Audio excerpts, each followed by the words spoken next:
I hope अच्छे होंगे और कहानी एंजॉय कर रहे होंगे। अगर कहानी पसंद आ रही है तो प्लीज़ लाइक, सब्सक्राइब, कमेंट और शेयर ज़रूर कीजिएगा। तो चलिए सुनाते हैं आज एक सच्ची घटना, सच्ची कहानी। राधा थकी हुई सोफे पर बैठी थी, हाथ में पल्लू पकड़े पसीना पोंछ ही रही थी। तभी दरवाजे की खट की आवाज़ आई। पतिदेव ऑफिस से लौटे थे। अजय ने जूते उतारते हुए धीमी आवाज़ में कहा, राधा, आज मम्मी का फ़ोन आया था। राधा ने चौंक कर सिर उठाया।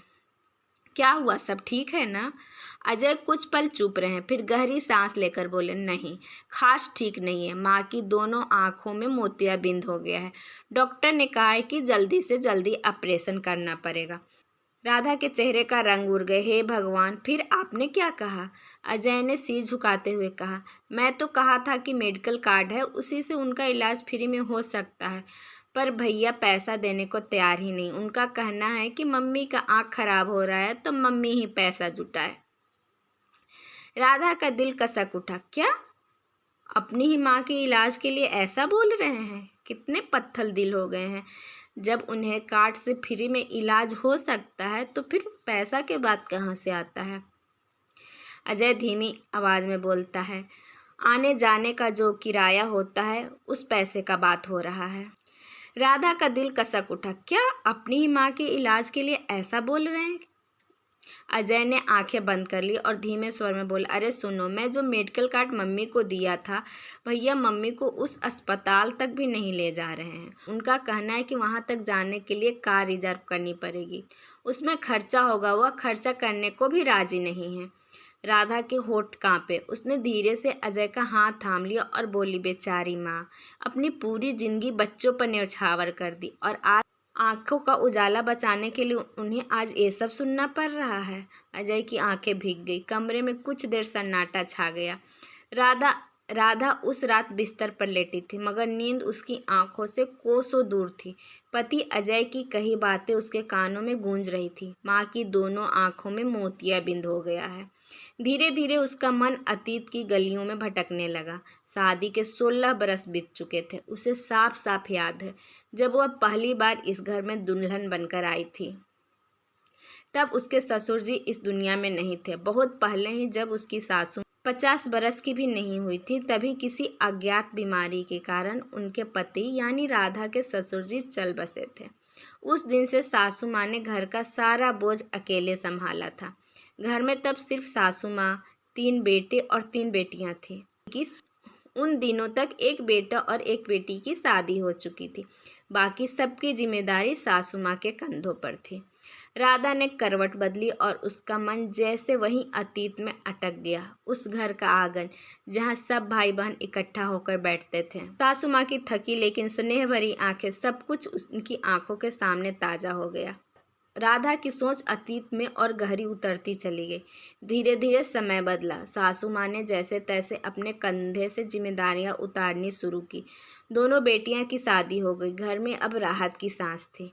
अब घर का सबसे छोटा बेटा, जो तब पढ़ाई कर रहा था, मेहनत से पढ़ता रहा। उसकी मेहनत रंग लाई और उसे एक सरकारी नौकरी मिल गई। वह भी किसी छोटे मोटे पद पर नहीं, बल्कि एक अच्छे पद पर पहुंच गया। इसके बाद वही अपनी माँ का पूरा खर्चा उठाने लगा। माँ को जो भी पैसों की ज़रूरत होती वह तुरंत पूरा कर देता। माँ के आंचल में पैसों की तंगी न रहे, इसका उसने हमेशा ध्यान रखा। इतना ही नहीं, उसने अपने भतीजे और भांजे की पढ़ाई की जिम्मेदारियाँ भी खुद उठाई। अपने दम पर, अपने पैसों से वह उन्हें पढ़ाता रहा। कुछ साल बाद उसकी भी शादी हो गई। पत्नी के आने के बाद उसने उसे अपने साथ उसे शहर ले आया, जहां वह नौकरी करता था, और वहीं से उसने अपना नया जीवन शुरू कर दिया। राधा की यादें अब धीरे धीरे और साफ होती चली गई। माँ गांव में ही रही, अपने 2 बेटों के साथ। ऐसा भी नहीं था कि घर गरीब था। घर में खेती बाड़ी थी और बड़े बेटे ने खेती संभाली थी। खेती से अच्छे खासे पैसे आने लगे थे। इस वजह से घर में न खाने की दिक्कत थी और न ही पैसे की। माँ के जो भी व्यक्तित्व खर्च होता था वह अजय ही उठाया करता था। इसी बीच अचानक माँ के पेट में तकलीफ हुई। डॉक्टर को दिखाया गया तो पता चला कि उनके पेट में 4-5 तरह की बीमारियां हैं। डॉक्टर ने ऑपरेशन की सलाह दी। ऑपरेशन हुआ और लगभग 15 से 20 हज़ार रुपये का खर्च आया।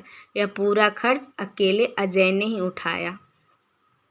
ऑपरेशन के समय बड़े बेटे ने माँ की पूरी सेवा की। माँ भी समय के साथ अपनी जिम्मेदारियां निभाती रही। तीनों बेटियों की भरपूर लेन देन करती थी। घर में अनाज, दाल आदि की कोई कमी नहीं रहती थी। इसलिए बेटियां के घर जाते समय माँ हाथ खाली हाथ नहीं जाती थी। ज़रूरत से ज़्यादा ही सामान अपनी बेटियों के यहाँ ले जाती थी। इस तरह एक अच्छी खासी फैमिली चल रही थी। धीरे धीरे अजय की बड़ी बहन की बेटियां बड़ी हो गई। जब बड़ी भांजी की शादी आई तो अजय ने अपने हैसियत से कहीं ज़्यादा मदद की। उससे जितना भी हो सकता था उससे बढ़कर सहयोग दिया। लेकिन बदले में उसे क्या मिला? लोगों ने शिकायतें की। अजय ने लाख कोशिश की कि किसी को कमी न लगे, मगर फिर भी उसमें 1000 कमियां निकाल दी गई। ये सब सुनकर अजय की पत्नी को बहुत बुरा लगा। उसका मन कचोट गया, लेकिन वह कुछ कह न सकी, क्योंकि उस घर में तो सास की ही चलती थी। राधा की सोच का सिलसिला आगे बढ़ता गया।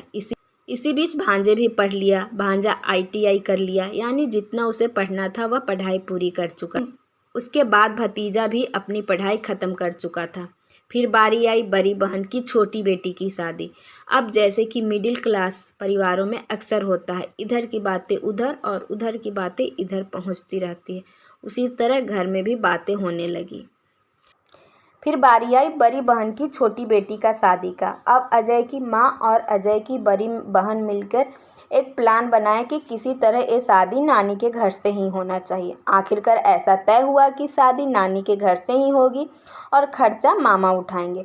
खर्च उठाने की जिम्मेदारी बड़े मामा और छोटे मामा पर आ गई। बीच वाले मामा ने साफ कह दिया, मुझे इससे कोई मतलब नहीं है। इसके बाद बड़े मामा और छोटे मामा मिलकर शादी की तैयारी शुरू की। उन्होंने जितना कर सकते थे उनसे कहीं ज़्यादा किया। बहुत धूमधाम से शादी हुई। पूरा गांव वाला ये बोला कि शादी हो तो ऐसी। लेकिन यहाँ भी वही पुरानी कहानी दोहरा गई। शादी के बाद फिर से अजय की कमियां गिनाई जाने लगी। गांव और रिश्तेदारों में बात फैलने लगी। अजय ने एक कमी कर दी, उसने वे कमी कर दी, पता नहीं क्या क्या कमी कर दी। इतना कुछ करने के बावजूद अजय के बारे में तरह तरह की बातें सुनाई गई। इस बार तो अजय की पत्नी का दिल सचमुच टूट गया। उसने सोचा, इतना सब करने के बाद भी अगर लोग यही कहें तो फिर क्या फ़ायदा। इतना करो भी और ऊपर से इतनी सारी बातें भी सुनो। ये सब उसके बर्दाश्त से बाहर था, मगर फिर भी उसने कुछ नहीं कहा, क्योंकि उस घर में तो सास की ही चलती थी और वह जानती थी कि वह चाहे जितना सोच ले, बोल तो कुछ भी नहीं सकती। जब उसके पति का वैल्यू नहीं दिया जाता है तो उसका वैल्यू क्या दिया जाएगा। राधा की यादें का सिलसिला आगे बढ़ता गया। समय यूं ही गुजरता गया जैसे हर मिडिल क्लास परिवार में होता है। बेटों के बीच बंटवारा हो गया। एक समय आया जब तीनों बेटों की खेती बराबर बराबर बांट दी गई। साथ ही माँ के लिए भी अलग से खेत दिया गया। तय हुआ कि माँ को इतना खेत मिलेगा और इसमें से जो भी अनाज होगा या अनाज बेचकर जो भी पैसा आएंगे वही माँ अपने खर्च के लिए इस्तेमाल करेगी। बंटवारे के बाद माँ बड़े बेटे के साथ गांव में ही रहने लगी। बड़े बेटे ने ही उनकी देखभाल की। वैसे भी माँ हमेशा से गांव में रहती थी, उनका मन भी वहीं लगता था। उधर छोटा बेटा अपने बीवी बच्चों के साथ शहर में नौकरी करता था। लेकिन समय के साथ माँ बुजुर्ग हो गई, तबीयत में दिक्कत रहने लगी। उन्हें डॉक्टर को दिखाना ज़रूरी था, इसलिए वह अपने छोटे बेटे के साथ शहर आई और अपना इलाज करवाई। इलाज हो गया और उनकी तबीयत सुधर गई। लेकिन शहर का माहौल उन्हें रास नहीं आया। वे वहाँ किसी को जानती पहचानती नहीं, इसलिए बार बार जिद करने लगी, मुझे घर ही जाना है, मैं गांव में ही ठीक रहूँगी। आखिरकार बेटे ने उन्हें गांव छोड़ दिया। इस तरह इलाज के बाद माँ वापस अपने घर आ गई और फिर से गांव के वातावरण में ढल गई। राधा की सोच अब कड़वी यादों की तरह बढ़ गई। जैसा होता है समय के साथ सब लोग बदल जाते हैं। सासू माँ भी बदल गईं। वह अपने छोटे बेटे के पास गईं, अपने सारे बीमारी का इलाज करवाया और फिर जब गांव लौट कर गईं तो वहाँ हालात कुछ और ही हो गया। सासू माँ ने अपनी बहू की इतनी बुराई शुरू कर दी, इतनी बदनामी करने लगी कि सुनकर राधा का दिल बैठ जाता। गांव में बैठकर कहने लगी, बहू मुझे खाना नहीं देती थी, बहू मुझे पराठा नहीं देती थी, बहू मुझे सलाद तक नहीं देती थी, कपड़े तक नहीं धोती थी। ऐसा न जाने कितने छोटे बड़े इल्ज़ाम लगाए गए, जबकि सच्चाई यह थी कि सारे के सारे इल्ज़ाम झूठे थे। और इस आग में घी डालने का काम उनकी बेटियां और बाकी उनके अपने रिश्तेदारों ने किया। वे बातें सुनते और फिर उसमें 2-4 मिर्च मसाले और लगाकर औरों तक पहुंचा देते। धीरे धीरे ये सारी बातें उनके बेटों तक भी पहुंच गई। अजय और उनका बड़ा भाई दोनों ने जब ये बात सुनी तो उनका दिल बहुत दुखा। उन्हें बहुत बुरा लगा कि माँ ने ऐसी झूठी बातें गांव में फैलाई है। राधा की यादें और गहरी हो चली। खैर, किया भी क्या जा सकता है, कहावत है ना, अगर बीवी गलती करे तो बीवी को बदलने का ऑप्शन होता है, पर माँ बदलने का कोई ऑप्शन नहीं होता है। इसलिए माँ जो भी कहती है वही होता है, चाहे बहू पर इल्ज़ाम लगाए चाहे बेटे पर, कोई कुछ कह नहीं सकता था। अजय ने भी कभी कुछ नहीं कहा। उसने हमेशा बेटा होने का अपना धर्म निभाया।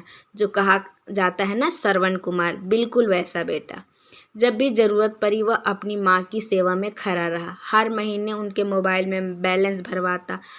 जब उनके हाथ पैर में दर्द होता तो शहर से गांव तक दवा भेजता। उन्हें कोई बीमारी होता, कुछ ज़रूरत होता तो वह शहर से गांव तक भेजता।